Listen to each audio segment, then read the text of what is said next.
Entry કઈ રીતે થાય છે ચેક કરશું. આપણે ખાસ તો અમુક આપણા જે સબસ્ક્રાઈબર છે અને અમુક જે કોમેન્ટો આવેલી છે એમાં દરેકની માંગણી એવી છે કે ભાઈ મોબાઈલમાં વ્યવસ્થિત જોઈ શકાતું નથી, એટલે આજે આપણે ઝૂમ કરીને એક ડેટા એન્ટ્રી ચેક કરશું, બનાવશું કઈ રીતે થાય છે. આ વાહન વેચાણ કરારની એન્ટ્રી છે ને એમાં આપણે ફેરફાર કરોમાં જશું. મેં એક એન્ટ્રી તૈયાર કરીને રાખેલી છે, જેમ કે ફેરફાર કરો. તો આપણે જોઈ શકાય કે સ્ટેમ્પ પેપર નંબર, સ્ટેમ્પની તારીખ આજે ફરજિયાત નથી, પણ સ્ટેમ્પ અગાઉ ખરીદ કરેલો હોય તો આ રીતે આપણે અંદર ડેટા એન્ટ્રી કરી શકીએ છીએ. પછી આવે છે વાહનનું નામ. વાહન વેચાણમાં વાહનનું નામ અહીંયા આપણે ઇંગ્લિશમાં પણ લખી શકાય છે અને ગુજરાતીમાં પણ લખી શકાય છે. જો કેપ્સ લોક ચાલુ રાખીએ તો આપણે ઇંગ્લિશમાં પણ લખી શકીએ છીએ. અહીં છે વાહનના નંબર, ચેસિસ નંબર અને એન્જિન નંબર. હવે આવે છે મોડલ અને કબજો સોંપ્યાની તારીખ. આ કબજો સોંપ્યાની તારીખ છે એ ફરજિયાત છે, જોકે એમાં સમય પણ ફરજિયાત છે, પણ સમય એટલા માટે ફરજિયાત છે કારણ કે વાહનમાં કોઈ એક્સિડન્ટ, અકસ્માત, આ તે કોઈ ઘટના બને ત્યારે સમય જ મહત્વનો છે. કેમ કે વાત તો વેચાણની તારીખ છે 12 તારીખ, પણ 12 તારીખે જ કોઈ બનાવ બને તો એ સમયના આધાર ઉપર નક્કી થાય છે કે કોની જવાબદારીમાં આ એક્સિડન્ટ આવે છે. એટલે સમય નાખવો પણ એટલો જ જરૂરી છે. એવું જ છે કબજો સોંપ્યાનું સ્થળ. કબજો સોંપ્યાનું સ્થળ પણ એટલા માટે નાખવું જરૂરી છે કે કોઈ એવી ઘટના બને અથવા તો આ કરારને લગતું કોઈ લિટિગેશન પોલીસ સ્ટેશનનું આવે ત્યારે ક્યાં પોલીસ સ્ટેશનમાં અરજી કરવી કે ફરિયાદ કરવી એવું અસમંજસ થતું હોય છે. ત્યારે આ કબજો સોંપ્યાનું સમય જે સ્થળ છે કરારમાં આપણે ઉલ્લેખ કરેલો હોય એટલે બહુ ઉપયોગી થાય છે. હવે આવે છે અહીં વેચનાર વ્યક્તિગત કે કોઈ માલિકના વારસો. એટલે આપણે અહીંયા વ્યક્તિગત અત્યારે દર્શાવેલું છે, વ્યક્તિગત નામ લખેલું છે, જેને કોઈ વ્યક્તિ વિશેષ સાથે કોઈ સંબંધ નથી, એક માત્ર સમજવા પૂરતું ઉદાહરણ છે. હવે આપણે જોઈએ આગળ, આ નામ છે વેચનારનું છે. હવે આપણે ખરીદનારની એન્ટ્રી જોઈએ. ખરીદનારની એન્ટ્રીમાં પણ આપણે વ્યક્તિગત નામ દર્શાવેલું છે, કોઈ પેઢી અત્યારે લીધી નથી સમજવા માટે. તો અહીંયા ખરીદનારનું નામ છે, એડ્રેસ, અટક, ધર્મ, સરનામું, મોબાઈલ નંબર. હવે આપણે આગળ જોઈએ. હવે આપણે આની અંદરમાં 3 પ્રકારના વાહન વેચાણ કરાર આપણે બનાવેલા છે, જેમાં પહેલું છે કે જેમાં વાહન ઉપર કોઈ લોન વેચનારે ભરી આપવાની શરતે વેચાણ થયેલ હોય એવા કરારનું. પછી બીજું છે જેમાં વાહનમાં લોન ન હોય પણ અમુક રકમ ચૂકવવાની બાકી રહેતા હોય એવા પ્રકારના લખાણ. અને ત્રીજું છે જેમાં વાહનમાં લોન પણ ન હોય અને કોઈ રકમ પણ ચૂકવવાની બાકી ન હોય, એટલે જેને કેશ પેમેન્ટ કહેવામાં આવે છે લખાણ. આ એવા પ્રકારનું લખાણ રેડિયો બટન છે. આમાં હપ્તા કે એવું કોઈ રકમ હોય જેમાં કોઈ પૈસા કટકે આપવાના હોય એવા લખાણની વાત છે. અને આમાં એવું છે કે રકમ ચૂકવી દીધી હોય પણ લોન છે એ વેચનારને ભરવાની હોય એવી શરતનું જ્યારે લખાણ હોય, અથવા રકમ બાકી હોય અને લોન વેચનારને ભરવાની હોય એવા પ્રકારનું જે લખાણ હોય, તો એવા 2 પ્રકારના લખાણની સમાવેશ આની અંદર થાય છે. હવે આપણે જોઈએ કે આપણે ડેટા એન્ટ્રી કઈ રીતે કરવાની છે. જેમ કે અહીંયા આપણે કેશ પેમેન્ટમાં લઈએ તો આપણે જે વાહન છે પિયાગો રિક્ષા એ શું છે, તો ભાઈ ટેક્સી પાસિંગ છે, બરાબર. અને પછી ટેક્સી પાસિંગ પછી એમાં પાછું કયું છે, લોડિંગ કે પેસેન્જર, તો પેસેન્જર રિક્ષા છે. પછી આજીવન ટેક્સ ભરેલો છે. ઘણી રિક્ષાઓમાં આજીવન ટેક્સ ભરેલો આવે છે, તો આ અહીંયાથી ટીક માર્ક કરી નાખું. પછી અહીંયા જે ખરીદનારની જવાબદારીમાં આવતી વસ્તુઓ છે તો તમે અહીંથી ટીક માર્ક કરી શકો છો, જેમ કે કોઈ ચડત હપ્તા, પરચુરણ, રિપેરિંગ, એનઓસી, એફપી, એની તારીખ પણ તમે અહીંથી એન્ટર કરી શકો છો. પછી આવે છે વેચનારની જવાબદારીમાં આવતી વસ્તુ, તો એ પણ તમે અહીંથી ટીક માર્ક કરી શકો છો. પછી બંને પક્ષે સહિયારા ખર્ચે ભોગવવાની જવાબદારી કોઈ હોય એવી જ્યારે જવાબદારી આવે ત્યારે એવી જવાબદારી માટે પણ અહીંયા ઓપ્શન આપેલો છે. હવે આવે છે વાહનને લગતા ડોક્યુમેન્ટ સોંપ્યાના કાગળની યાદી. એટલે કે જે ડોક્યુમેન્ટ તમે સોંપેલા છે ટીક માર્ક કરો એટલે એનું ડ્રાફ્ટિંગ આપોઆપ થઈ જશે. કોઈ અન્ય વિશેષ હોય તો અન્ય સિલેક્ટ કરીને તમે અહીંયા લખી શકો છો. પછી જેમ કે અહીં વાહનને લગતા બાકીની રકમ ચૂકવણી છે એથી સોંપવાના કાગળ. માનો કે કોઈ રકમ ચૂકવવાની બાકી હોય એવા પ્રકારનું તમારું લખાણ હોય અને એમાં જ્યારે આ રકમ આ વસ્તુ સોંપવાનું થાય ડોક્યુમેન્ટો, ત્યારે તમે અહીંયા સિલેક્શન કરી શકો છો. પછી નીચે મુજબના કાગળ ખોવાઈ ગયા છે, શોધવા છતાં મળતા નથી અને એ મળીએથી સોંપશું એવી જ્યારે શરત આવતી હોય ત્યારે આ પ્રકારના ડોક્યુમેન્ટો જે લાગુ પડતા હોય એ અહીંયા ટિક માર્ક કરવા. પણ અહીંયા ખાસ ધ્યાન રાખવું કે અહીંયા માની લો કે કોઈ એવા ડોક્યુમેન્ટ આમાંથી પસંદ થયેલા છે કે જે આપણે ફરજિયાત ઓરિજિનલ ન હોય તો ડુપ્લિકેટ કઢાવીને પણ આપવા પડે એવા પ્રકારના જે ડોક્યુમેન્ટ છે, જેમ કે અસલ આરસી બુક છે કે બીજા કોઈ સાધનિક કાગળ છે, એનઓસી છે, તો તમે એના માટે અહીંયા દિવસો લખી શકો છો કે કેટલા દિવસમાં અહીંયા આપણે આપશું. જેમ કે અહીંયા 30 દિવસ લખેલા છે, તો અહીંયા દિવસ લખવાની જરૂર નથી, પણ 30 લખો એટલે દિવસ આવી જશે, જેમ કે અસલ આરસી બુકમાં અહીંયા ઉલ્લેખ કરેલો છે. પછી હવે આવી છે રકમ. રકમ આપણે અહીંયા ક્યારેય આંકડામાં લખવાની નથી, કુલ રકમ ખાસ કરીને અહીંયા માત્ર શબ્દમાં જ લખવાની છે. હવે આવે છે જેમ કે મેં 30,000 રૂપિયા લખેલા છે, તો આ કુલ રકમ લખેલી છે. પછી હવે હું લખું છું એમ કે 30,000 રૂપિયા મેં ચૂકવેલા છે આ તારીખે, એટલે રોકડેથી જ મારે પેમેન્ટ ચૂકવાઈ ગયું છે, તો અહીંયા આ રીતે આવશે એન્ટ્રી. પછી આપણે આગળ જોઈએ કે 2 કટકા થતા હોય તો કઈ રીતે આવે છે. પછી અહીંયા તમે ચેકથી પેમેન્ટ આપેલું હોય તો એ પણ તમે ટિક માર્ક કરીને એન્ટ્રી કરી શકો છો. પછી છે અન્ય શરતો. અન્ય શરતો એટલે કે માનો કે કોઈ અન્ય બીજા પાસેથી વાહન ખરીદ કરેલું છે અને એનું લખાણ થયેલું છે, અથવા બીજી કોઈ ટર્મ કન્ડિશન છે, તો તમે અહીંયા એડ કરી શકો છો. હવે આપણે જોઈએ કે આ લખાણોનું જે પ્રિવ્યૂ છે એ કઈ રીતે તૈયાર થાય છે.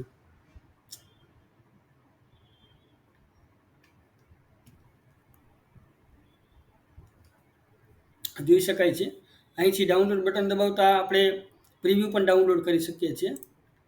અહીંયા થોડુંક ઓછું ઝૂમ કરવું પડશે. ઓકે, હવે અહીંયા આપણું જે કરાર છે એ આપોઆપ તૈયાર થઈ ગયેલો છે. જેમ કે અહીંયા આપણે રકમ છે 30,000 રૂપિયા આપણે કેસમાં શબ્દોમાં લખેલી હતી, હવે આંકડામાં આવી ગઈ છે અને અહીંયા પણ આવી ગયેલી છે.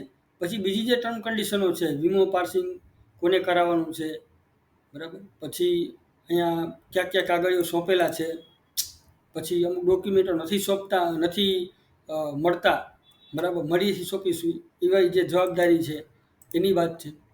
પછી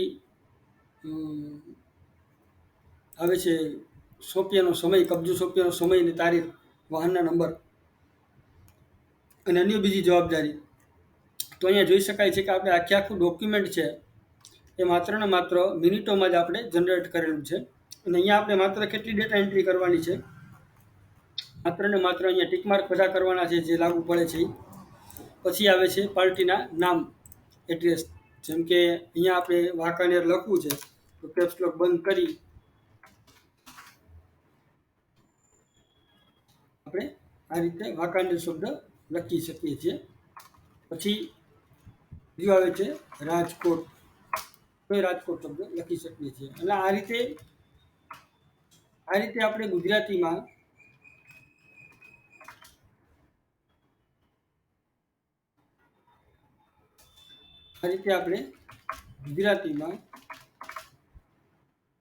એન્ટ્રી કરી શકીએ છીએ. કેમ કે ઘણી વખત આપણે ડબલ્યુનો ઉપયોગ કરીએ છીએ, પણ ડબલ્યુની જગ્યાએ વીનો ઉપયોગ કરો તો પણ આ રીતે થઈ શકે છે. જેમ કે વાંકાનેર શબ્દ આપણે લખી દીધો છે. તો આમ જોવા જાય તો ઓલ ઓવર કંઈ હાર્ડનેસ નથી વસ્તુ લખવામાં,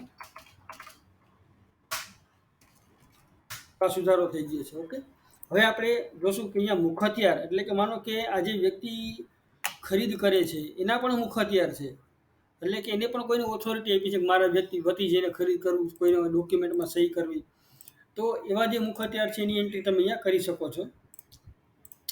પછી આવે છે આગળ જેમ કે વેચનારમાં આગળ આવશે વેચનાર છે. તો વેચનાર જે ખુદ વ્યક્તિ પોતે છે તો પોતે હાજર નથી, એના મુખ હથિયાર છે. તો અહીંયા આપણે મુખ હથિયાર લખીએ, જેમ કે મહેશ રમેશ.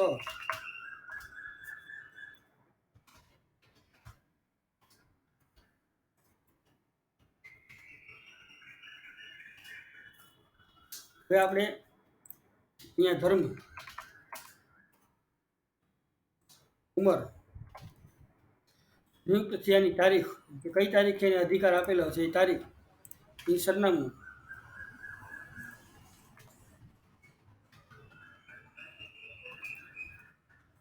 ધંધો, વેપાર.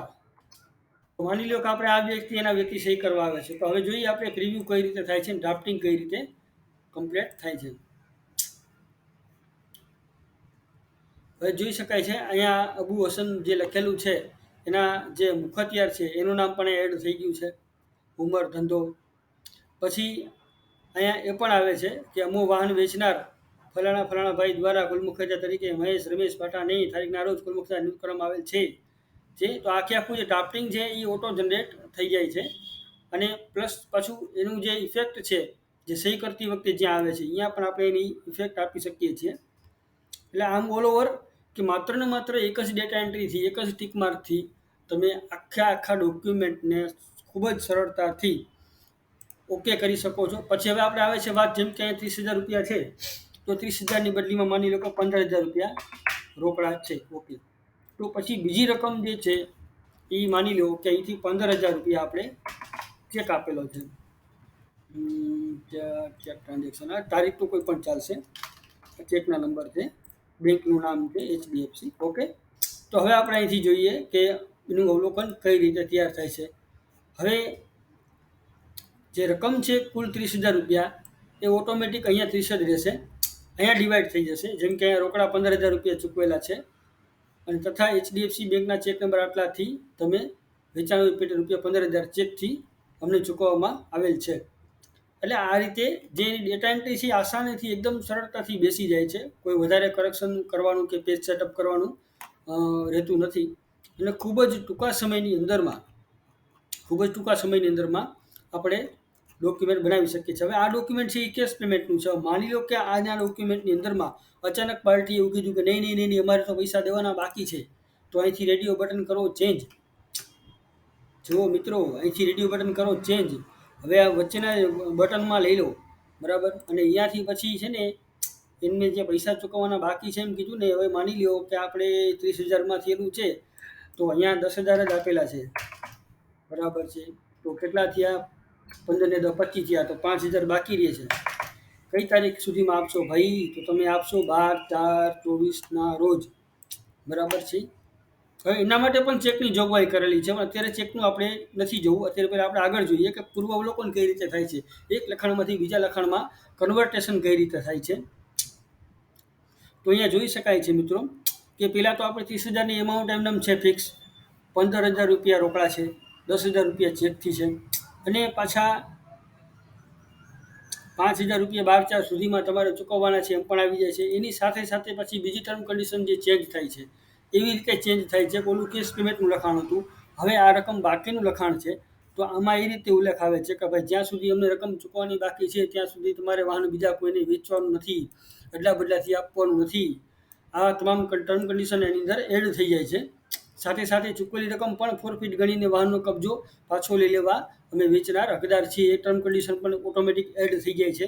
અને પાછું આટલો બધો તફાવત આવ્યા પછી પણ પાછા પેજ સેટઅપ તો ઓકે જ રહે છે, એમાં કોઈ પેજ સેટઅપમાં ડિફરન્સ આવતો નથી, ઓટોમેટિક સેટઅપ થઈ જાય છે. એટલે આમ જોવા જઈએ તો ઓલ ઓવર કે એક લખાણમાંથી બીજા લખાણમાં ડાયરેક્ટ જ તમે ઢૂંકો મારી શકો છો. આ તો હતી એક વાહનની વાત છે, એક ડેટા એન્ટ્રીની વાત છે. પછી એમાં પણ ઘણું બધું આવે છે. જેમ કે અહીંયા આપણે જોઈએ કે કોની જવાબદારીમાં શું આવે છે. માનો કે આ તારીખ સુધીમાં આ ભાઈને આ કરવાનું, અને પરમિટ કરવાનું, અને પાર્સિંગ આ તારીખ સુધીમાં કરાવવાનું. પછી આવે છે વેચનારની જવાબદારીમાં આવતી ચીજ વસ્તુઓ. તો જેમ કે આ બોડી કામ, પછી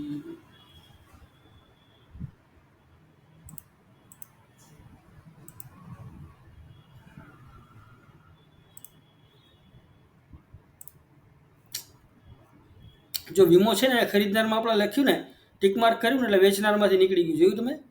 આ છે એની AI ટેકનોલોજી મિત્રો, આ છે ટેકનોલોજી. જુઓ, અહીંથી વીમો આપણે અહીંથી ખરીદનારે ભરવાનો છે, ઓકે કર્યું, તારીખ લખી છે, અહીંથી નીકળી ગયું. અહીંથી માઇનસ કરવું, અહીંયા પાછું આવી જશે. તો આ છે એની ખાસિયત. કંઈથી આવી ગયું એટલે એકને એક વસ્તુ બે વાર નહીં આવે ક્યારેય, બરાબર. પછી આવે છે બંને સરખે ખર્ચે, જેમ કે પરચુરણ રિપેરિંગ, બરાબર. તો પરચુરણ રિપેરિંગનું પણ ડ્રાફ્ટિંગ થઈ જશે. પછી બોડી કામની તારીખ, બરાબર, કે ભાઈ કોને ખર્ચ, બંનેને સંયુક્ત ખર્ચે કરાવવાનું છે, ઓકે. પછી અહીંથી ચૂકવણી થઈ હતી, સોંપવાના કાગળિયો ક્યાં છે, તો આટલા કાગળિયા, ઓકે. હવે આપણે જોઈએ કે આ બધું પસંદ કર્યા પછી શું બને છે. માત્ર ને માત્ર અમુક સેકન્ડમાં અમુક જ કરેક્શન હમ, જો વીમો છે એ 12/3/24 સુધીમાં, પાર્સિંગ ફિટનેસ સર્ટી છે 18/3/24 સુધીમાં, પરમિટ 12/3/24 સુધીમાં, તમો ખરીદનારે તમારા ખર્ચે અને તમારી જવાબદારીથી કમ્પ્લીટ કરાવવાના રહેશે. ડ્રાફ્ટિંગ થઈ ગયું. પછી છે બોડી કામ 20/3/24 સુધીમાં, અને પરચુરણ કામ છે, પરચુરણ રિપેરિંગ છે 13/3/24 સુધીમાં. આપણે યોગ્ય સમય મર્યાદામાં સંયુક્ત મળીને કમ્પ્લીટ કરવાની છે. તો આ જે છે એનું પણ ડ્રાફ્ટિંગ થઈ જાય છે.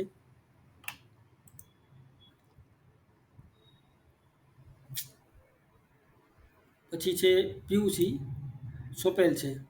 ઓકે. પછી ટેક્સ, આ જે બીજા ડોક્યુમેન્ટ છે એ તમે બાકીની રકમ ચૂકવણી છે એથી સોંપવાના છે. તો આ જે ડ્રાફ્ટિંગ છે એ આપોઆપ એમાં જનરેટ થઈને તૈયાર થઈ જાય છે. તો મિત્રો, આમ all over the document it's a very good and very sufficient. હવે આવે છે હપ્તાની વાત. માત્ર હપ્તાની વાત. આપણે અહીંથી ચેકની વાત કાઢી નાખી છે ટેમ્પરરી સમજવા માટે. હવે માણકો ઉપર 30,000 રૂપિયા છે, 15,000 રૂપિયા લખેલા છે. તો હવે આપણે લખીએ છીએ હપ્તાવાળી વાત લખી છે. આને ક્લિયર કરી નાખીએ. હપ્તા તો કેટલા બાકી રહે છે? 15,000 રૂપિયા બાકી રહે છે. હપ્તાની રકમ કેવડી છે? 1,000 રૂપિયા. હપ્તાની સંખ્યા કેટલી છે? 15. ઓકે. હવે આપણે જોઈએ કઈ રીતે જનરેટ થાય છે. તો 30,000 એમનેમ છે, 15,000 રૂપિયા મળ્યા એની વાત બરાબર છે. ભાઈ બીજા 15,000 રૂપિયા છે 1,000ના 15 હપ્તાથી તમારે એમને ચૂકવવાની છે. પેલો હપ્તો એક એ તારીખ આપણે લખવાની ભૂલી ગયા છે. 1970 શું કામ આવે છે? અહીંયા આવે છે.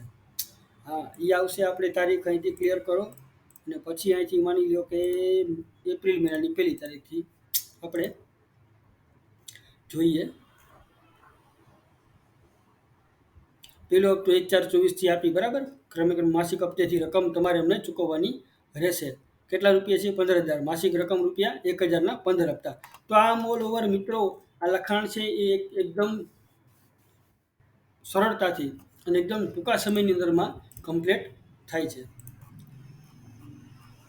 ઠીક છે, મળશું આપણે નવા વિડીયોમાં ફરી એક નવા ટોપિક સાથે. ધન્યવાદ.